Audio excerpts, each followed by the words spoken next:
Riley chassis that we talked about, the only one in the field.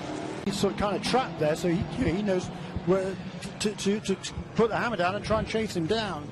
Unfortunately, he's got a penalty for that. And the fastest lap of the race on that last lap, a 2 minutes 11.4. That is for Dan Goldberg in car number 6. And a problem for Goldberg. Now spun. Let's take a look. Oh, tight quarters indeed. Look at that. There's Naveen Rao and Wilsey by. And a problem. Looks like the 6 car spins on its own, but for Wilsey, a powerful move up the inside. I believe Lance Wilsey out in the lead now. Indeed, through Super Speedway turn 4 and into the tri-oval. How cool is that? I mean, what a super enthusiast is Lance Wilsey. He's driven absolutely beautifully here. Category, but also spent a lot of time in the European Le Mans Series. 3rd in 2018 over in the European Le Mans Series, so has a lot of experience around the world, most importantly in these LMP3 machines. Smart when it comes to engineering, and I was wondering if at some point in time they weren't going to start pulling reins back on some of these drivers to perhaps stretch fuel a little bit. But for Lance Wilsey, there's the answer. Gary Grossenbacher did not tell him to do a 360 coming onto the banking in turn 6. It would mean an awful lot, because the first win is always hugely important for anybody.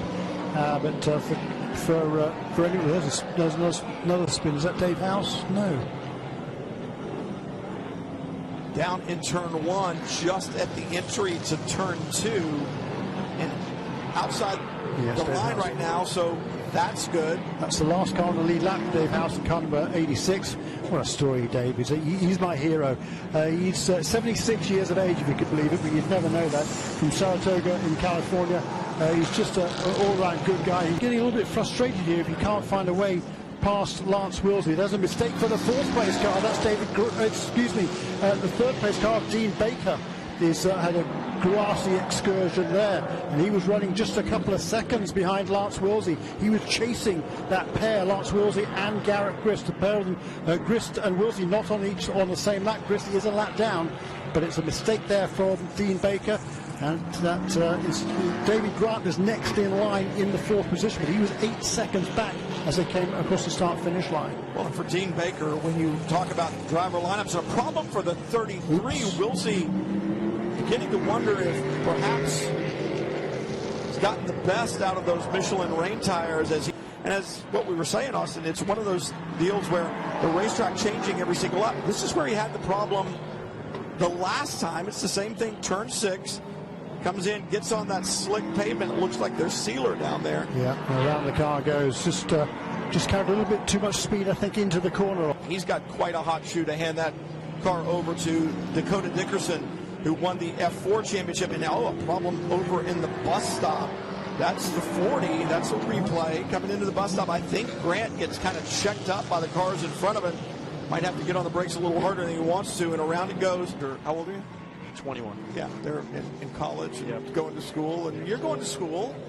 It's just a different kind of class. Yeah, definitely a different kind of class. It's a racing class.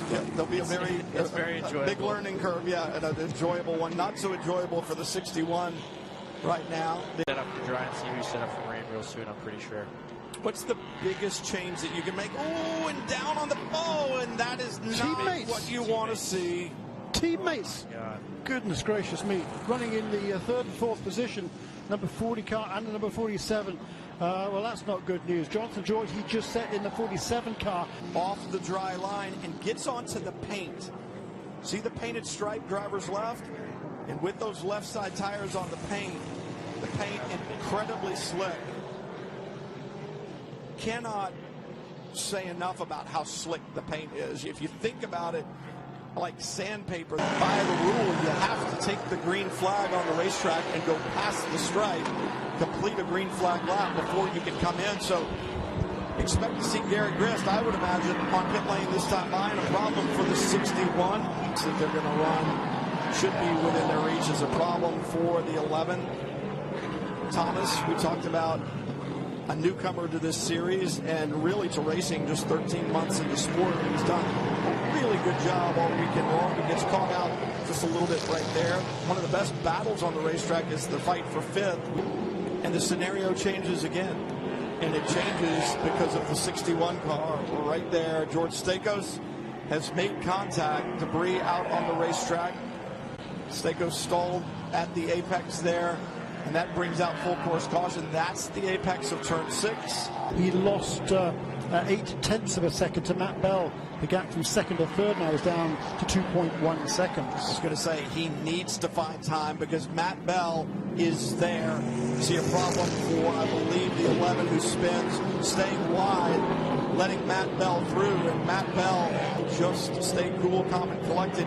This is really kind of where it all gets set up. Matt Bell in the trailing 64, the 11 goes wide, so he doesn't get held up at all. It's a great shot on the bus stop, but when you look at it right there, it's about 4 or 5 car lengths.